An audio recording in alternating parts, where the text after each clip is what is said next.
Hello everyone, welcome to my channel. आज की इस वीडियो में हम पढ़ेंगे डेफामेशन के बारे में। ये जानेंगे कि डेफामेशन को बीएनएस के किस सेक्शन में डिफ़ाइन किया गया है, डेफामेशन की क्या मीनिंग है, डेफिनीशन क्या है, और जो बेयर एक्ट लैंग्वेज है बीएनएस की सेक्शन 356 की वो क्या है।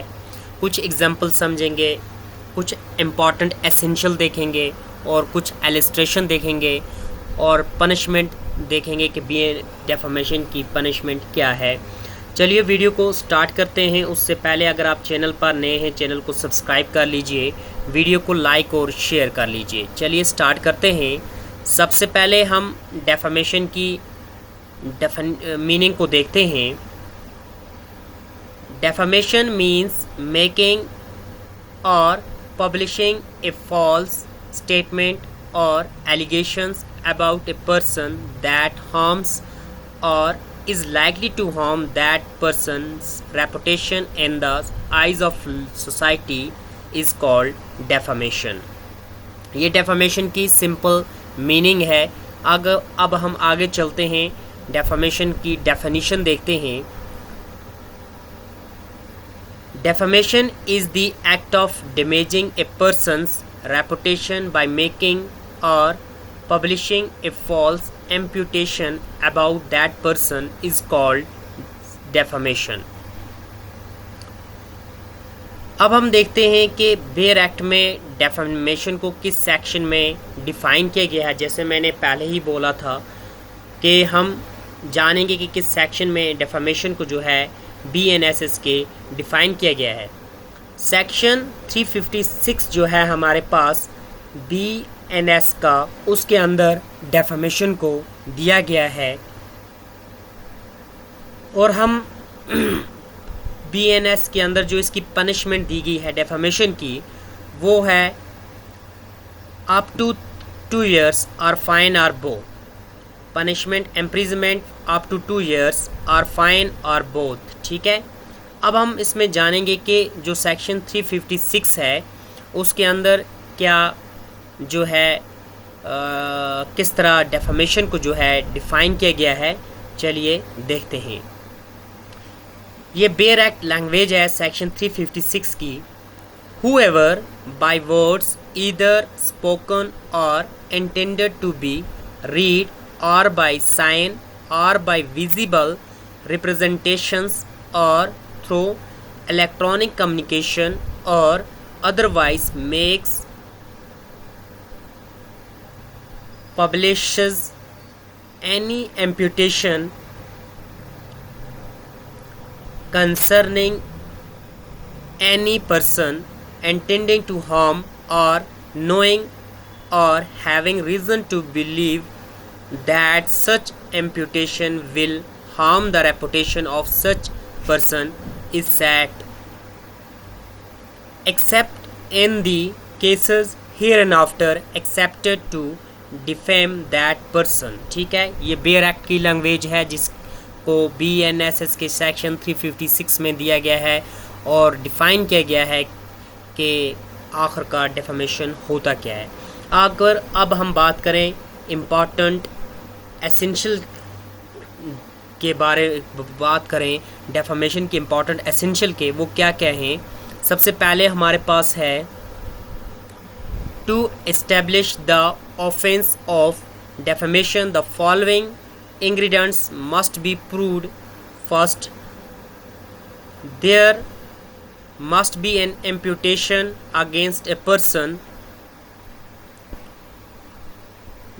The imputation must relate to an identifiable person. The imputation must be made by spoken words, written words, sign, visible representations, electronic communications or any other mode. The imputation must be made or published. The accused must have intended to harm the person's reputation or known or had reason to believe that the imputation would harm the person's reputation, the case must not fall under any statutory exceptions. अब हम simple language की बात करें कि defamation को हम किस तरह सिंपल लैंग्वेज में डिफ़ाइन कर सकते हैं. सबसे पहले, if a person knowingly spreads a false statement about another person that lowers that person respect or reputation in society, he commits defamation. The statement may be spoken, written, printed, posted on Facebook, Instagram, WhatsApp, YouTube, Twitter, etc., or communicated by any other means.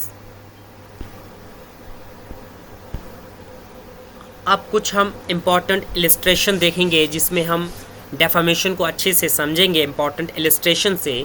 तो सबसे पहले हमारे पास पहली illustration है, A falsely publishes in a newspaper that be accepted a bribe. अगर हम इस जो पॉइंट है इसको अंडरस्टैंड करें तो ये एक डेफामेशन का पॉइंट है. This amount to defamation. ठीक है. नेक्स्ट इलस्ट्रेशन हम देखें. सेकंड इलस्ट्रेशन हमारे पास है, A uploads a fake video on YouTube accusing B of theft without proof is called defamation. इसने जो है ए ने बी को डिफेम किया है, दैट मीन्स वो डेफामेशन के केस में आएगा. थर्ड इलस्ट्रेशन हमारे पास है, A circulates a false WhatsApp message stating that B cheated customers. तो ये भी ऐसी स्टेटमेंट जो भी होगी वो भी हमें डेफामेशन की कैटेगरी में आएगी. फोर इलस्ट्रेशन हमारे पास है, A writes a false article alleging that a doctor performs illegal surgeries. That means ये भी डेफामेशन, ऐसी स्टेटमेंट जो भी होगी ये भी डेफामेशन की कैटेगरी में आएगी. अगर हम प्रैक्टिकल एग्जांपल्स कुछ देखें, पहली एग्जांपल जिसमें हमें पता चलेगा कि डेफामेशन होता क्या है.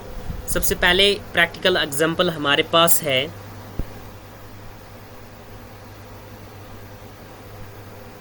A businessman falsely accuses his competitors of selling fake medicines to damage his business.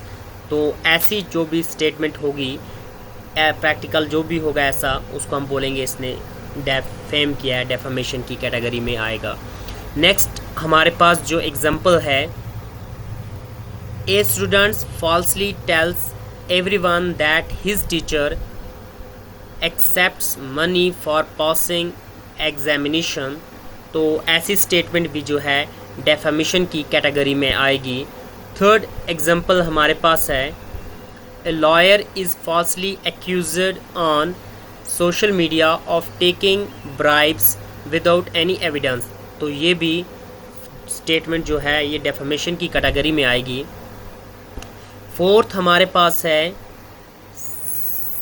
Someone edits another person's photograph and upload it online with false allegations to damage that person's reputation is called defamation. तो punishment की हम बात करें, पहले ही मैंने बोला इसकी defamation की पनिशमेंट जो है वो 2 years है. तो a person convicted of defamation is punishable with imprisonment for a term which may extend to 2 years or fine or both. Important point अगर हम बात करें स्टूडेंट तो याद रखने के लिए हम इम्पॉर्टेंट पॉइंट्स हमारे पास हैं. जो डेफामेशन है इसको सेक्शन 356 BNSS में डिफ़ाइन किया गया है. Defamation means protection of A persons reputation. ठीक है. अगर हम इसकी एसेंशियल्स की बात करें, एसेंशियल रिक्वायरमेंट्स क्या है? Essential requirements: publication of the defamatory imputations, maximum punishment 2 years, imprisonment, fine or both. Remember, हमें एक चीज़ बहुत ही इम्पॉर्टेंट याद रखनी है, every insulting statements is not defamation. To constitute defamation, the statement must harm or be likely to harm the person's reputation and the legal ingredients of section 356 BNS must be satisfied। तो ये video थी बहुत ही important defamation के related.